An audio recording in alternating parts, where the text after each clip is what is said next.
না না না ঠিক আছে।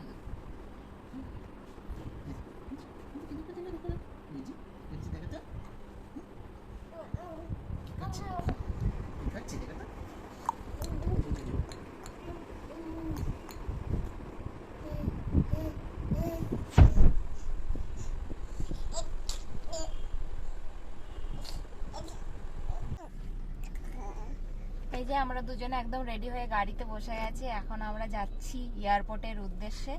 আর আমি তো 1 বছর পর যাচ্ছি বাড়িতে, আর ও যাচ্ছে 6 মাস বয়সে, প্রায় ও 6 মাস হয়নি, 5.5 মাস বেশি হয়ে গেছে। তো আমরা এখন দুজনেই যাচ্ছি, 3 জনেই যাচ্ছি ইন্ডিয়াতে। আর আশা করি তোমাদের ভিডিওটা খুবই ভালো লাগবে, দেখতে থাকো। আর যদি একটুও ভালো লেগে থাকে তাহলে একটা লাইক করে দিও, সাবস্ক্রাইব করে দিও।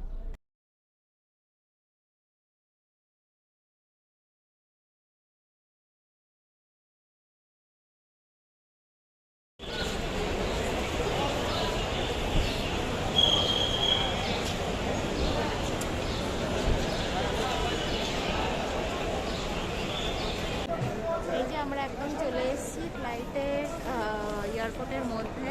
আমরা দুজনেই এখন ঢুকে গেছি, আর এখন আমরা যাব হচ্ছে ইমিগ্রেশনের জন্য।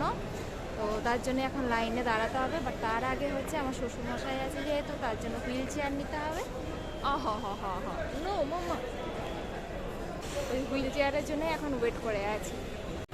আমার ছেলে তো সবার স্টাফদের কোলে যাচ্ছে আর স্মাইল দিয়ে যাচ্ছে, আর তারাও ওই স্মাইল দেখে সেলফি তুলছে, আর ভীষণ খুশি ওরাও, আর আমার বেবিও খুব খুশি। সবাই একটাই কথা বলছে, খুব কিউট বেবি। আমরা এখন সবাই মিলে যাচ্ছি ইমিগ্রেশনের লাইনে দাঁড়ানোর জন্য, দেখি কতক্ষণ আজকে সময় লাগে।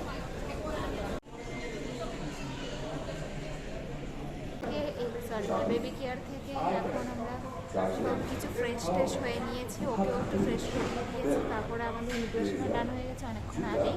আর তারপর এখন এগোচ্ছি ফ্লাইটের দিকে, শুনলাম ফ্লাইট দিয়ে দিয়েছে, তো ওইখানে এখন বসা চলছে, মানে বসতে যাও। এ পাপার কোলে মুখে হাত ঢুকে গেছে। কোনো স্মাইল নেই কেন এখন? কি হলো?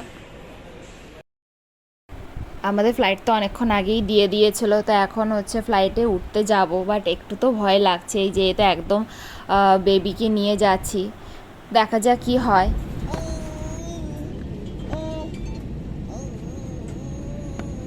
পুরো রেডি করে নিয়েছি, কন্ডল দুটো কানে পরিয়ে দিয়েছি, আর ছেলেও একদম ফুল ফাইট করছে, বসানো যাচ্ছে না ওকে নিয়ে।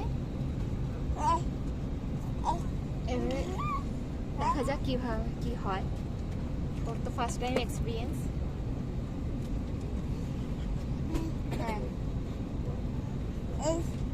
चढ़ जाए।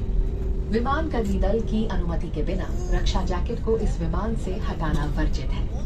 In the unlikely event of a water landing, take the life jacket from under your seat, slip it over your head, secure the strap around your waist, inflate by pulling the red tabs or blowing into the inflation tubes. Inflate the life jacket just before leaving the main exit doors. If evacuating through an overwing exit,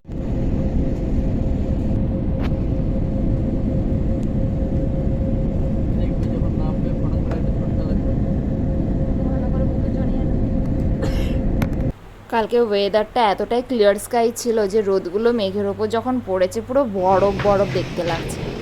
তো ব্যাস আমরা land করে গেছি, আর ও তো খুব ভালোভাবে enjoy করেছে, মানে ওর থেকে আমি বেশি ভয় পেয়েছি যে ওর যদি কিছু হয়, ও যদি কান্নাকাটি করে, আর ও বিন্দাস থেকেছে, বিন্দাস। এরপর ইন্ডিয়াতে যেহেতু চলেই এসেছি তো ব্যাগেজ কালেক্ট করব, ইমিগ্রেশন হবে আর তুরন্ত বেরিয়ে যাব। এখানে তেমন অত কিছু চেকিং মেকিং কিছু না, খুব তাড়াতাড়ি সব কিছু হয়ে গেছে। আর আমাদের একদম 5টা 10-এ ফ্লাইটটা ল্যান্ডও হয়ে গেছে। এই হচ্ছে সব থেকে বেস্ট মোমেন্ট, যেটা ও নিজের বাড়িতে ফার্স্ট টাইম ঢুকেছে বলে ওকে বরণ করে ঘরে তোলা হচ্ছে। আর সব কিছুই অর্গানাইজ করেছে ওর মণিমা, মানে জেঠি।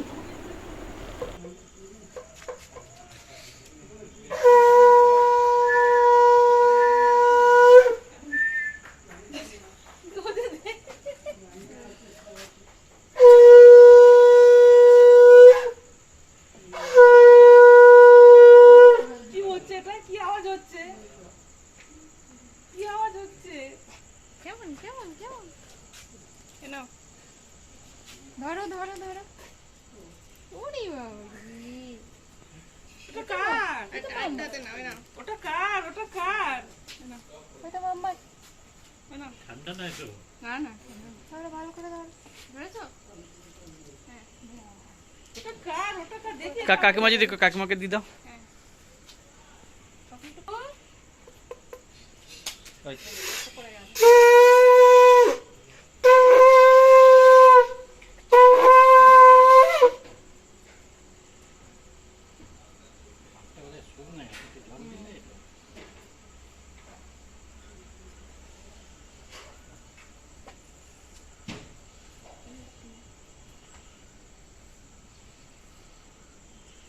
এটা কি বাবু? এটা কি? টিপ করে দাও।